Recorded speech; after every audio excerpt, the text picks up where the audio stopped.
How y'all doing once again, and welcome back to another episode of Larry Reactions. It's Sunday. Y'all already know what time it is. Here to talk about power, raising Kanan. 5 episode. 5. No, not 5 year, but 5. So, starts off Rock as usual. She about business. She don't waste no time.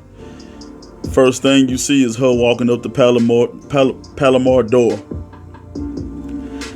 I already told you, she ain't gonna play by her baby boy. So she go pounding on the damn door. And y'all know she right down the way from Famous. So Famous knows her ass looking to see what's going on. He see that's Rock. So she's knocking on Palomar's door. Banging on it. Hey, I know you in there. Palomar open the door. And they get to talking and, chit-chatting or whatnot. Rock let her know, stay away from my fucking son. No bullshit.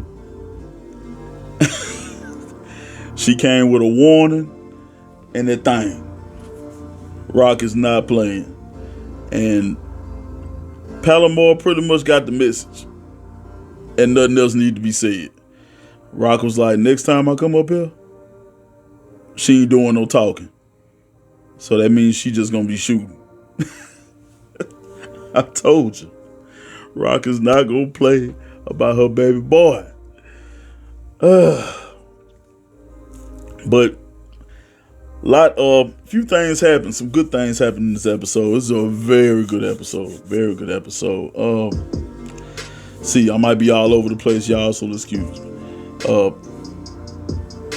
So as of this point, Kanan knows that Howard is 100% his father. Okay? And he knows that, that Rock knows. But Rock keeping the secret like he don't know. And like I said in all my other videos, that's gonna cause tension, and it did. Kanan ain't feeling his mama right now. So it's a lot of distrust, dishonesty. Kanan ain't feeling it. Kanan ain't feeling it at all. He's seeing through Rock and all her bullshit. And it's getting to that point where that distance is starting to come into play. It's starting to come into play. And can you blame him? Y'all went up there to that trip. Y'all took that trip into the mountains. And she was the main one talking about no more secrets. But you keeping a big goddamn secret from your son. And it's fucked up because he already know the truth. That you and Howard got down. And Howard is dead. So, and the reason all that happened, Kanan had something to say on his chest, and he was talking about that whole issue with Rock going to see Palomar. And, Rock was trying to tell him, you ain't the only young boy that she done that to or whatever like that. And Kanan like, whatever, I can handle it. I ain't no, basically, I ain't a boy no more, I'm a man. You talk about no secrets, but you still keeping stuff from me. So, two-way street, but man, Rock need to come clean.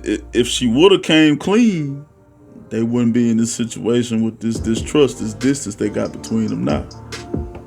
Right. So basically what ended up happening is Kanan basically packing the bag. He ain't finna fool with Rock no more. He said he gonna stay with Famous for a while. And on this particular episode, Famous ended up not being at the house right there at that present moment. So of course he ended up staying the night with his dad, with Howard. So that means their relationship is starting to get stronger. Might even say it might even get stronger than with Kanan and Rock. Who knows what might happen. But anyway, we're moving right along.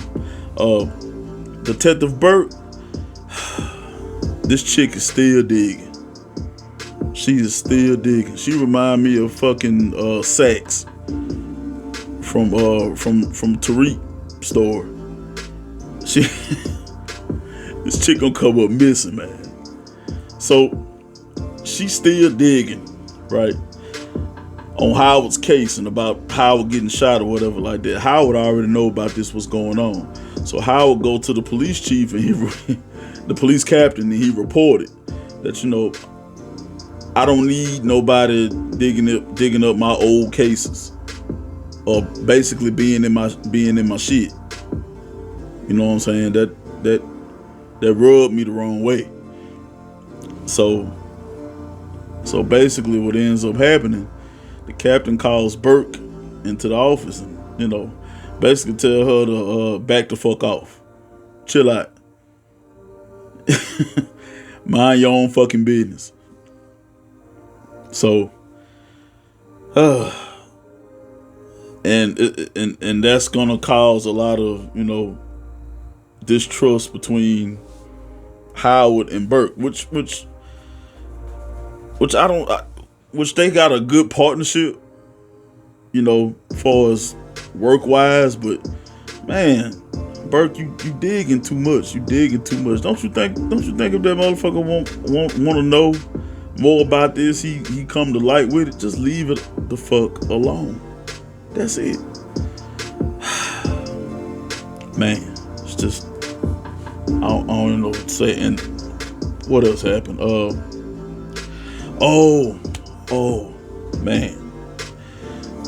So Sally found out that his son got killed, and found out why his son got killed. Now, the guy that was with Marcos when they did the hit on Tony D, Sally went and saw him in the hospital. Now he's saying that it was Marvin. Marvin set up the hit or whatever like that. But of course, Marcos didn't want to tell Sally, his dad, about it, because he didn't want him to have nothing. They wanted to keep it like just a little private thing between, you know, Marcos wanted to keep it a private thing between him and Marvin. And you know how that went. It just went south. So now Sally want blood. Sally talking about, I want to meet with Rock right now, like ASA fucking P. So they end up meeting somewhere. And I think they were at a bowling alley or some shit like that. And they got to talking, and you know, Sally was like, the only way to make this right. The only way to make this right is your brother. To my Marvin, your brother gotta go. Ain't no way in hell Rock going for that. It just ain't no way. Sally said this is the only way to make it right. And Rock was like, with all due respect, you know, I'm sorry about your loss, but you know, basically your son was a grown man. He knew what the hell he was getting into. Shit happens. And he got shot, especially in that line of work. And the crazy fucking thing about it, the dude he was with that was in the hospital, he the one that killed him. Cause on mistake, motherfucker fucked the ride and shot him. But he ended up getting killed too. They offed him. He gave the order to off him right when he was walking out the hospital. When Sally was walking out the hospital, he gave the order to basically, hey, y'all go back in that hospital room and y'all take that motherfucker out. And they smothered him with a fucking pillow. Cutthroat. Fucking cutthroat. But yeah, and Lou. I don't know what's going on with Lou and Zisa. Lou is aggressively handling business when it comes to the studio. Basically ran up on his cat. I think he was the A&R dude. You know, he got pulled on getting stuff played on the radio. So he wanted Zisa on the radio. Man, Lou walked up to the dude, put the fucking gun in his mouth like, You hear what I'm saying? You gonna play this? And dude was like, no, man, don't do it, don't shoot. And Lou was like, you gonna play her on the radio. I mean, or next time, you already know. And I think Lou handling business with the studio aggressively, on some gangster shit, but he getting sloppy with the outside work. The police found Crown's body. What the fuck? They found Crown's body. And they searched his pockets, and it's got bulletproof. They found little papers in his pocket, or flyers or whatever like that say Bulletproof Studios, leading right back to Lou. That shit's crazy. Sloppy. He's getting sloppy, and he basically it's just. He ain't the same Lou from the first season. Like, very anxious to see how his character gonna progress and how all this gonna play out.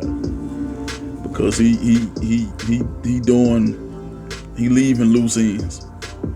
Like, there's no way them cops, they should have found that body. There's no way they should have found that body. But we gonna see how they play out. Oh, and Kanan was sitting at the bus stop or something like that, and all of a sudden his car started driving crazy, made a U, and was coming at him. Kanan thought somebody finna try to shoot him or something, and it turns out it was Scrap's mom. Scrap mom was asking Kanan about her son's death, or because Scrap no longer with us, and they saying that Scrap committed suicide, and Kanan don't know what really happened. But Scrap's mom was like, why Rock ain't doing nothing? Rock know my son wouldn't do something like that. So why Rock ain't doing nothing about it? The fool that pulled the trigger that killed my boy is still running around these streets. And basically, she told Kanan that, tell Rock, if they ain't gonna do nothing, if she ain't gonna do nothing, don't worry about it. I will. Problems. Drama. Shit. It's a lot. It's a lot. What else happened? Oh yeah. So Juke. Jesus. So, as you know, the past couple of episodes, Juke been trying to rekindle the relationship between her and her mother. And as y'all know, her mom, Kenya, she's really into the church. And Juke got to experience firsthand what her mom's church following is all about. So Juke comes to her mom's house. Her mom let her in, buzz her in, or whatever like that, and it's a bunch of church members in the apartment, and they got this chair sitting there, and I guess her mom found out about Juke liking women, so they found. I guess she found that out, and she went and she told the church, the pastor, and all that there. They sat Juke down in a chair,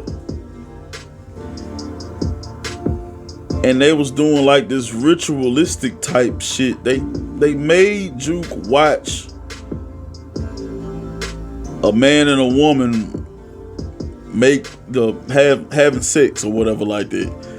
And then they showed another part of it. They showed two women talking about how wrong it was, and every time, and while Juke was looking at it, or looking away, the dude was whooping her, was beating her on her hand, and her mama sat there and watched the whole thing. And at first her mama was, disagreeing about it, but The pastor turned around and looked at her. Do you want your daughter to go to hell for this sin that she doing? I was like, what the fuck is going on? That was a lot. That was a lot. And that really explains why Juke kind of is the way she ends up being. That's a lot. That is a lot. I'm talking about they basically that's not how it go. That's not how it go. I mean, I know some things in the church don't agree with, but you know what I'm saying? It is what it is. Who are you to judge? Like real shit. So this gets back to Marvin. Oh shit. So you already know. So Marvin and Juke, they run up on Kenya as she coming out her apartment. And Juke is sitting in the car, and Marvin run over there and confront Kenya about the whole shit that happened. And the shit, they start raising their voice, and the shit get a little heated, and Juke runs out because she probably thought Marvin was gonna shoot or kill Kenya or whatever. It was gonna get violent real quick. It don't take much. So she ran over there, and she basically said that, looking at her like, how could you let this happen? I mean, it was a real moving scene. You know what I'm saying? It's fucked up, and Juke was fucked up about it. And Kenya couldn't do nothing but look at Juke and say, you my daughter, I love you, I'm just trying to make up, but I don't want you to go to hell and all that. I was like, man, you accept your daughter for who she is. You know what I'm saying? And I mean, that's her business. You know what I'm saying? I mean, she been doing it this long. I mean,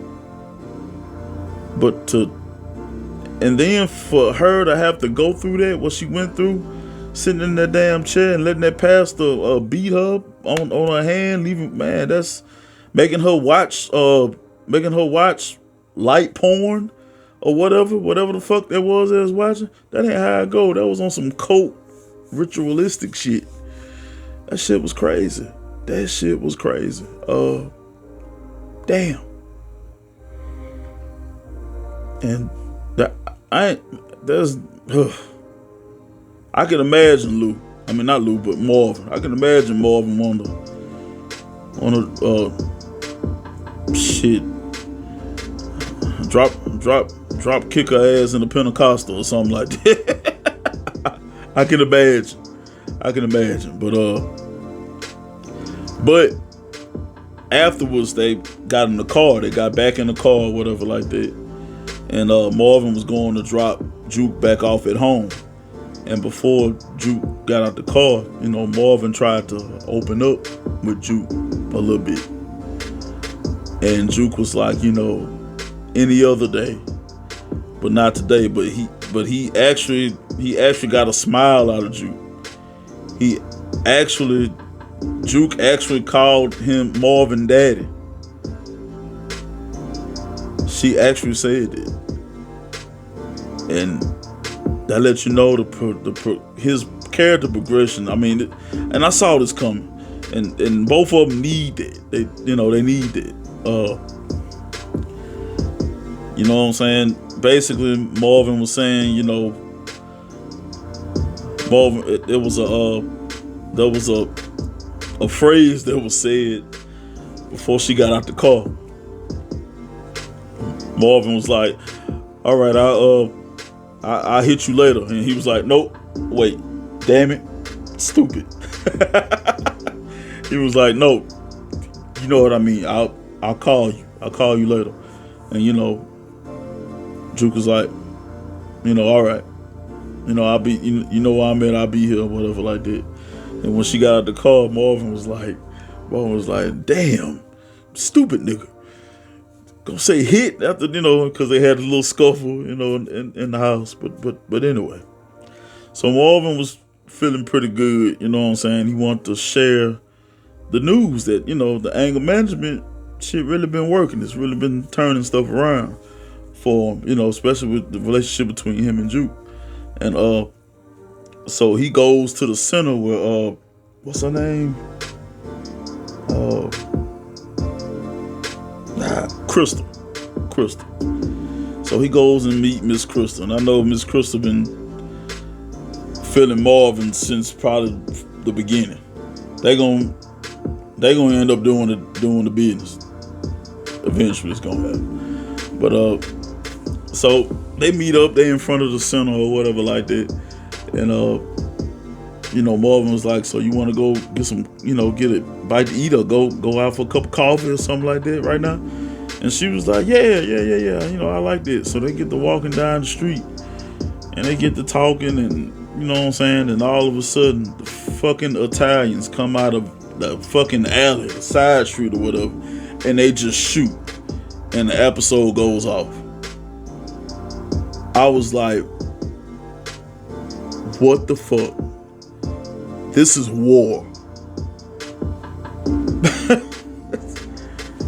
If we don't know if they dead, but I'm pretty sure they're not dead. But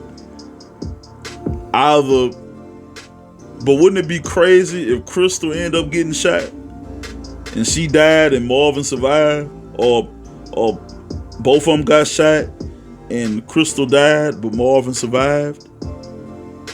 Man, Marvin ain't gonna get two fucks because he really liked that woman.